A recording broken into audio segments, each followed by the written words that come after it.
April 15th, 1966. Private Leon Carter came home from Vietnam in a box with an American flag draped over it. He'd taken 3 bullets, saving his platoon in the Mekong Delta. The Army said he'd get a hero's funeral. They lied. 27 people showed up. All black, all from Harlem. No city officials, no military honor guard, no press. At the back of the small cemetery, leaning against a black Cadillac, stood Bumpy Johnson. 59, weathered, eyes like flint. Beside him, Illinois Gordon. His enforcer, 6'4", scarred hands. City gave the Irish kid who died last week a parade on 5th Avenue, Illinois muttered. Bumpy watched Leon's mother collapse onto the casket, sobbing. Nobody helped her up. Set up a meeting with the vets who came back alive, Bumpy said quietly. Tonight? Small's Paradise, basement, midnight. 17 soldiers sat in folding chairs, Purple Hearts, Bronze Stars, bodies broken but spirits not quite dead yet. The youngest was 19, the oldest 34. Bumpy stood before them. No bodyguards, just respect. Leon Carter died twice, Bumpy began. Once in Vietnam, once when he came home and nobody gave a damn. The city that sent you to war won't hire you, won't house you. Police beat you in uniform. You fought for a country that treats you like garbage. A stocky sergeant named Marcus Williams stood up. So what? We supposed to just take it? No. You fight back, but different. Bumpy's eyes swept the room. You have skills, tactics, weapons training, discipline. I'm offering you a choice. Waste those skills begging for jobs you'll never get, or use them to protect the one place that actually wants you alive. Harlem. A wiry kid. James Bennett raised his hand. You asking us to work for you? I'm asking you to work with me. There's a difference. Silence. Then Marcus stepped forward. What do we get? Pay, protection for your families, and something no politician will ever give you. Purpose. Marcus glanced back at the others. A few nodded. I'm in. By 2 a.m., 14 had stayed. As Marcus shook Bumpy's hand, Bumpy noticed his silver star medal. That real? Marcus hesitated half a second. Yeah. Bumpy held his gaze. Good. I need real soldiers. But Illinois saw it. The flicker of a lie. 1 week later, Marcus's apartment. Marcus lived in a cramped 1-bedroom with his 6-year-old daughter, Ruthie Williams. His wife had left when the VA denied his disability claim for the 3rd time. Ruthie sat on Bumpy's office floor at Small's Paradise, coloring with crayons Illinois found. She hummed a church hymn, oblivious. Bumpy watched her, his jaw tight. How old? He asked Marcus. Just turned 6. Bumpy was silent. Then, I had a daughter once. Ruth. She was 5 when she died. Pneumonia. Couldn't afford a real doctor. Marcus didn't speak. You keep her safe, Bumpy continued, voice thick. Whatever happens, you protect that little girl. Understand? Yes, sir. Bumpy looked back at Ruthie, now drawing a house with flowers. I couldn't save mine, but I'll be damned if this system takes yours. 2 weeks later, Hell's Kitchen. A white man walked into Small's Paradise like he belonged.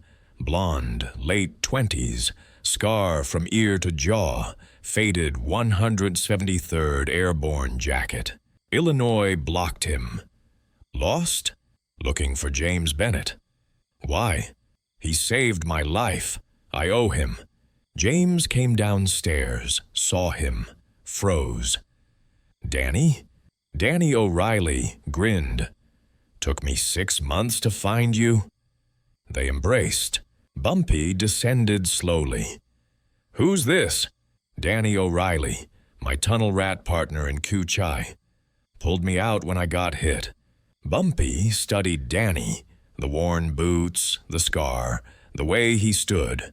Alert but not aggressive. Why come to Harlem? Danny's smile faded.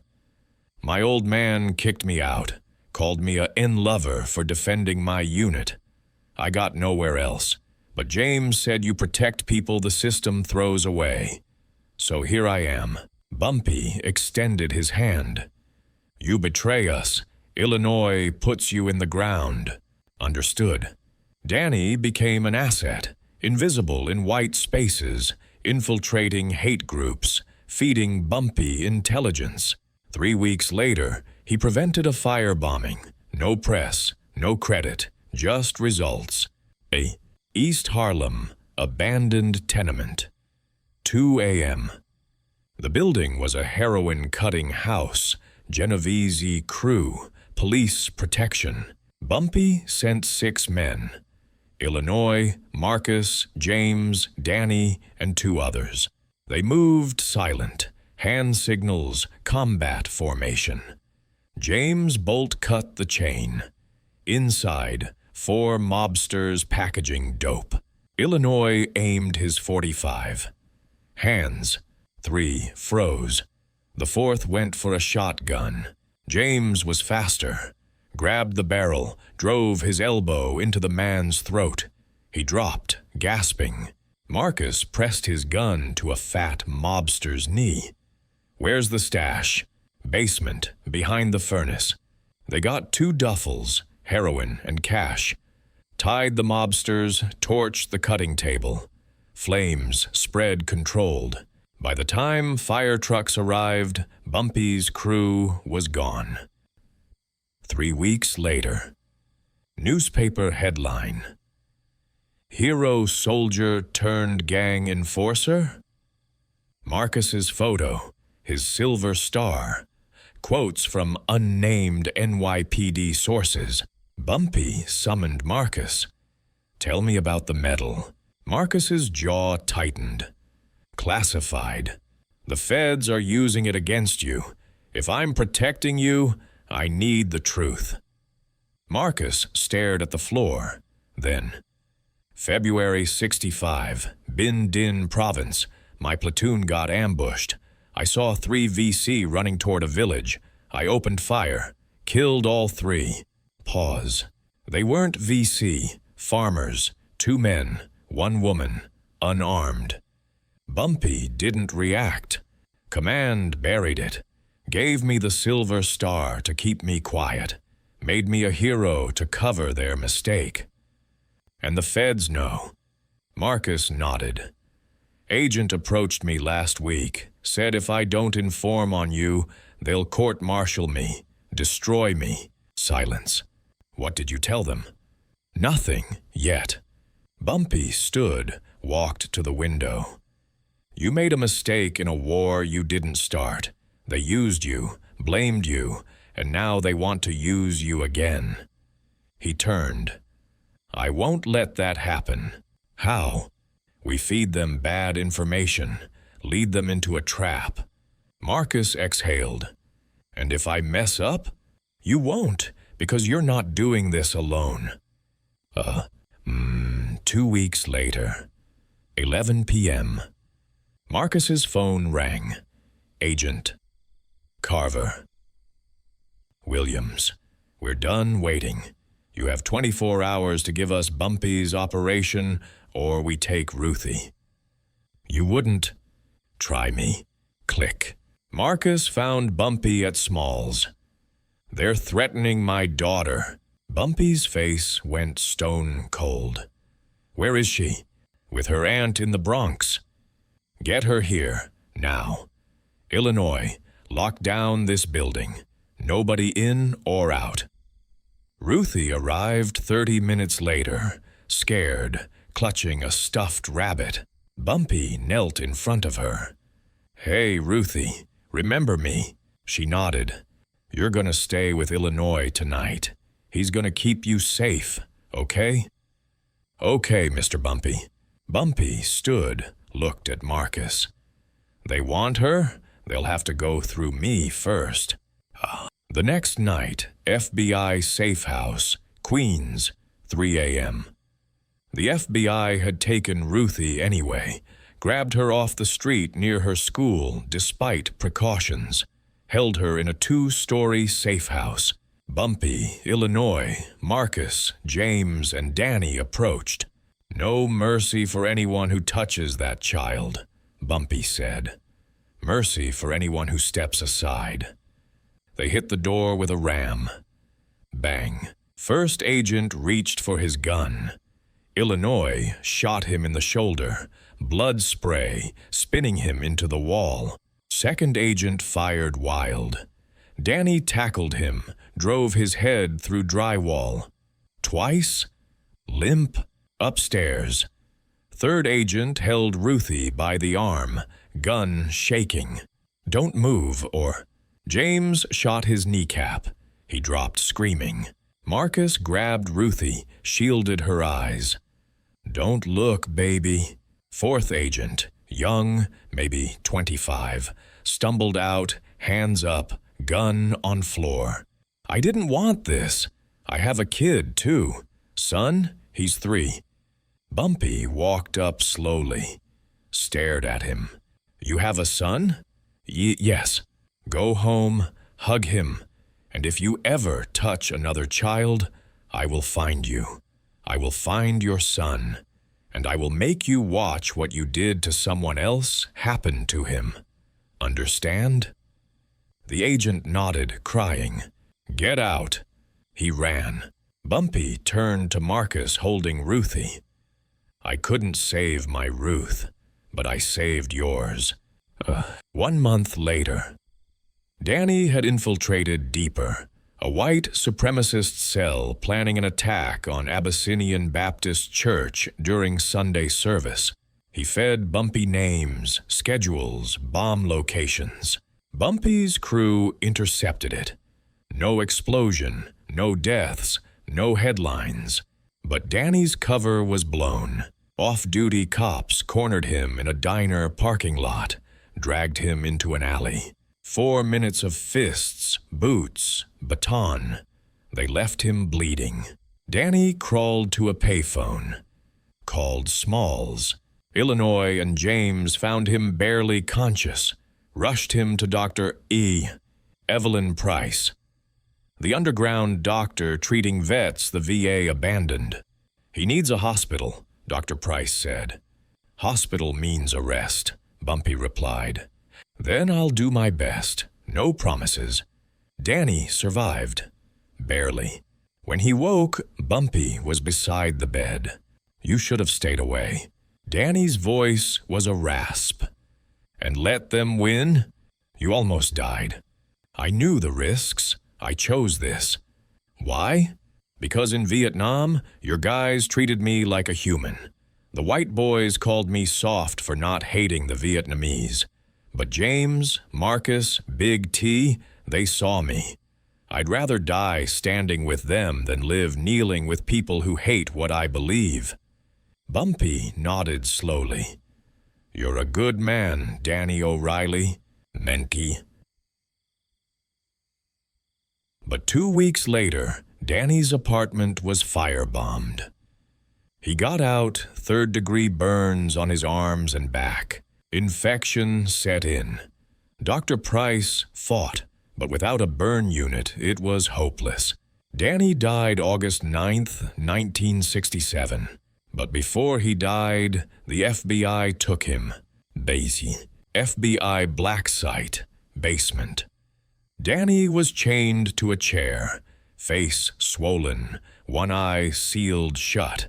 Agent Carver stood over him with pliers. Last chance. Where does Bumpy keep the stolen files? Danny spat blood. Go to hell. Carver nodded. Another agent grabbed Danny's hand, forced it flat. Carver positioned pliers over Danny's index finger. This'll hurt. Crack. Danny screamed, raw, animal. Carver held up the severed fingertip, dripping. 9 more, or you talk. Danny, gasping, looked him in the eye. I told you, go to hell. Carver's face twisted. Then you go first. 4 hours later, they dumped Danny in an alley off 125th. Illinois and James found him, 3 fingers missing, 1 eye gouged out, ribs caved. Danny grabbed James's hand, voice wet. Didn't tell them anything. I know, brother. Tell Bumpy, I'd do it again. Danny died 30 seconds later. Zeus, 1 week after Danny's death. Small's Paradise rooftop. Bumpy held a BBQ. Vets, families, neighbors, 50 people. Kids ran. Guitar played. Smoke rose from grills. Ribs, chicken, corn. Bumpy stood at the grill, flipping ribs. Red BBQ sauce dripped, thick as blood. Marcus approached, holding Ruthie's hand. How can you do this? Danny just died. We're losing. Bumpy basted ribs, sauce dark red. Life goes on, Marcus. Not for the people who poisoned you, not for the cops who tortured Danny, but for Harlem. Life goes on. He plated ribs, handed them to Ruthie. Here, baby, eat, she smiled. That's why we fight, not for revenge, for this, so kids like her can smile. So later, Bumpy made a call. Agent Carver answered. Johnson, you poisoned my boys. Now I poison your career. Check tomorrow's Washington Post. Click. Next day, front page, Project Sentinel exposed. Carver reassigned to Alaska. 2 months earlier. Vets were getting sick, memory loss, seizures, tremors. Dr. Price tested 5. Results: toxins, heavy metals, organophosphates. Someone dosed them deliberately. How? Injections, disguised as vaccines. The military tests on soldiers they consider expendable, almost always black and Latino. Bumpy gave her $10,000 cash. Get what you need. Save them. He called a meeting. The military poisoned you, used you as test subjects. Some might recover, others won't. Leon Carter asked, so we fought for a country that poisoned us? Yes? Silence. Marcus, what do? We find proof. There's a VA facility in the Bronx. We're stealing the files. D. VA Records Facility. Bronx, 2:37 a.m. 6 men, Bumpy, Illinois, Marcus, James, Danny, before his death. Big T. They cut the fence, entered through loading bay, climbed to 3rd floor, found medical files. Subject 23A, Project Sentinel, Compound X7, approved by Jenner B.R. Hartwell. They grabbed 4 files, but alarm. Guards poured in. Muzzle flashes. James fired, hit one in the vest. Big T shoved a filing cabinet, pinned 2 guards. An older guard, gray hair, maybe 50, came around the corner, shotgun raised. Illinois shot his shoulder. The man dropped screaming. Bumpy aimed at his head. The guard stared up. Please, I got a son. Army, Vietnam. They poisoned him too? Bumpy froze. What? My boy, Tom Donovan, dying at VA hospital right now. I work here to pay his bills. Bumpy lowered his gun. Go home. Stay with your son. Don't tell anyone you saw us." The guard, clutching his shoulder, nodded. "And tell them, the only way to fix this system is to burn it down one lie at a time." They escaped. 3 months later, the testimonies. David Hartwell, son of General Hartwell, testified before Congress about Project Sentinel. Names, dates, chemicals, everything. Sam Green, a deserter Bumpy hid, testified about my lie 6 months before it became public. Stolen files submitted as evidence. Result, General Hartwell quietly retired. 2 colonels reassigned. Project discontinued. No jail time, no real consequences. But Bumpy sent a package to General Hartwell.